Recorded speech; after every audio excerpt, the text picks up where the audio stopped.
Hello students, তোমরা প্রত্যেকে কেমন আছো? আশা করছি তোমরা প্রত্যেকেই ভালো আছো। তো আজকে আমার আলোচনার বিষয় হলো তৃতীয় শ্রেণীর গণিত বিষয়ের 6 নাম্বার পেজে দেখো, ঘড়ির মধ্যে যোগ বিয়োগ করি ও নির্দেশ মতন রং করি। আমি এই বিষয়টা তোমাদের করাবো। তো দেখো, ভালো করে দেখো, এখানে দেখো, প্রথমে দেখো একটা ঘড়ি দেখতে পেলাম। এখানে দেখো যেটা রয়েছে ঘড়ির মধ্যে 15 আর 11 যোগ রয়েছে, তাহলে এটাকে আমি যোগ করে নেবো। যোগ করলে দেখো 5 আর 1 কত হয় না, সেটা 6 হয়, তোমরা প্রত্যেকেই জানো। সেই জন্য আমি 6 করলাম। ওকে। আর দেখো 1 আর 1 2 হয়, সেটাও তোমরা জানো। সেই জন্য এটা 26 হলো। এরপরে দেখো এটা বিয়োগ করা আছে, 38 ওপরে রয়েছে, নিচে 12 রয়েছে, আর বিয়োগ চিহ্ন দেওয়া আছে। তাহলে দেখো 8, তাহলে 8 থেকে আমি যদি 2 বাদ দিই হয়ে যায় 6।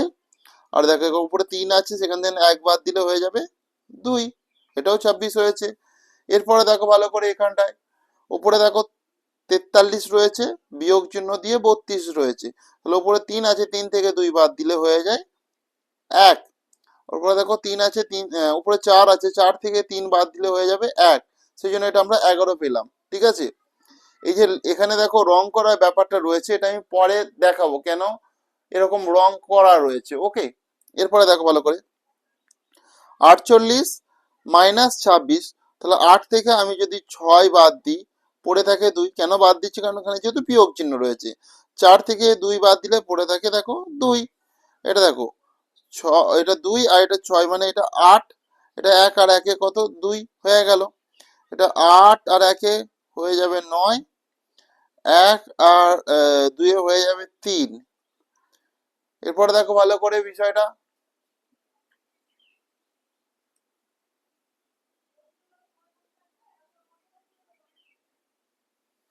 দেখো। উপরে দেখো 55 রয়েছে, 55 থেকে 21 বাদ দেবো। তাহলে দেখো 5 থেকে তুমি যদি 1 বাদ দাও পড়ে থাকে দেখো 4। আবার দেখো 5 থেকে যদি 2 বাদ দাও পড়ে থাকে 3। যেহেতু বিয়োগ আছে সেই জন্য বিয়োগ চিহ্ন দিচ্ছি। দেখো 14 আর 22 এটা যোগ চিহ্ন রয়েছে, তাহলে 4 এর সঙ্গে আমি 2 যোগ করে দেবো, মানে যুক্ত করলে হয়ে যাবে 6। আর 1 এর সঙ্গে 2 যুক্ত করলে হয়ে যাবে 3। এখানে দেখো 86 থেকে আমাকে 66 বাদ দিতে হবে। তাহলে 6 6 মিলে গেল শূন্য বাদ দেওয়ার ক্ষেত্রে। উপরে 8 রয়েছে, 8 থেকে 6 বাদ দিলে হয়ে যাবে 2। সেই জন্য 20 হয়ে গেল। এরপর এই বিষয়টা ভালো করে দেখো, ঘড়ির সংখ্যা ফলাফলে দশকের ঘরে 1 এলে ঘড়িটি লাল রং করব বা করি। তাহলে দেখো আমরা নর্মালি কি জানি, একক, দশক, তাই তো এটা জানি। দেখো ফলাফলে দশকের ঘরে 2 এলে ঘড়িটা সবুজ রং করি। ফলাফলে দশকের ঘরে 3 এলে ঘড়িটা হলুদ রং করি। তো দেখে নাও ভালো করে, এখানে 26 রয়েছে, তাহলে এটা যদি একক আর এটা দশক হয়, তাহলে দশকের ঘরে 2 রয়েছে। তাহলে দেখো এখানে কি বলেছে, ফলাফলে দশকের ঘরে 2 থাকলে আমরা সেটা কি সবুজ রং করব। সেই জন্য হিসাব মতো, আচ্ছা এখানটা ভালো করে একটু মিসিং হয়ে গেছে রে, দেখো। সেই জন্যই এখানে যেহেতু আমি এখানটায় দেখালাম তোমাদেরকে, এটা একক এটা দশক, তাহলে দশকের ঘরে 2 থাকলে ফলাফলে সেটা আমরা কি দেখাচ্ছি, দাঁড়াও একটু জুম আউট করে আমি বিষয়টা ভালো করে দেখিয়ে দিচ্ছি তোমাদেরকে। একটু দাঁড়াও, একটু দাঁড়াও, সেট করে নিই। তাহলে সেট আমি যেহেতু সবুজ রং করবো সেই জন্য এটা সবুজ রং করলাম। দেখো এখানেও দেখো একক দশক, দশকের ঘরে 2, দশকের ঘরে 2 থাকলে সবুজ রং, সেই জন্য এটাও আমি সবুজ রং করলাম। ওকে। এখানে দেখো ভালো করে, এখানে এককের ঘরে দেখো একক দশক, দশকের ঘরে 1, তাহলে 1 থাকলে দেখো দশকের ঘরে কি বলেছে, আমাকে লাল রং করতে হবে। সেই জন্য এটা আমি লাল রং করে দিলাম। ওকে, বুঝতে পারছো?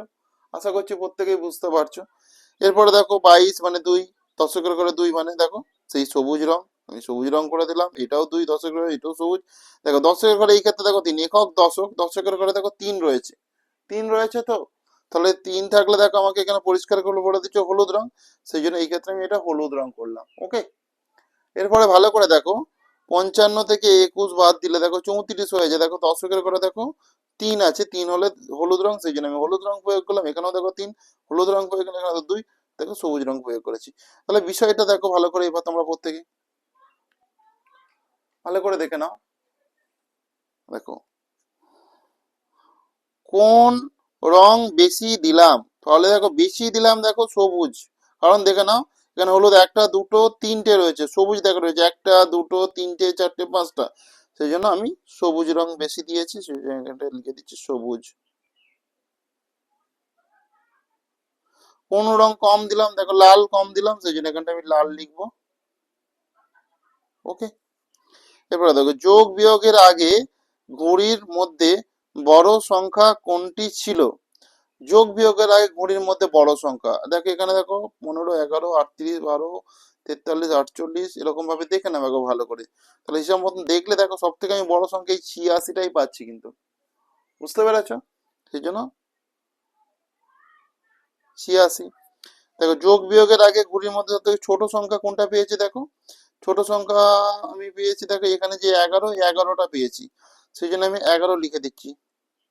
আচ্ছা, ফলাফলের সবচেয়ে বড় সংখ্যা মানে ফলাফলের পর, ফলাফলের পর দেখো এটা 34, 36, এটা দেখো 39, মানে আরো বেশি, তাহলে 39টাই আমি দেখতে পাচ্ছি, সেই জন্য 39, 39। ওকে, 39। আর ভালো করে দেখো ফলাফলের সব থেকে ছোট সংখ্যা, সব থেকে ছোট কিন্তু দেখো এখানে 11ই, 11ই, সেই জন্য আমি দেখো সব থেকে ছোট সংখ্যা ফলাফলের পর আমি 11 লিখে দিচ্ছি। ক্লিয়ার হয়েছে? বুঝতে পেরেছো আশা করছি প্রত্যেকেই।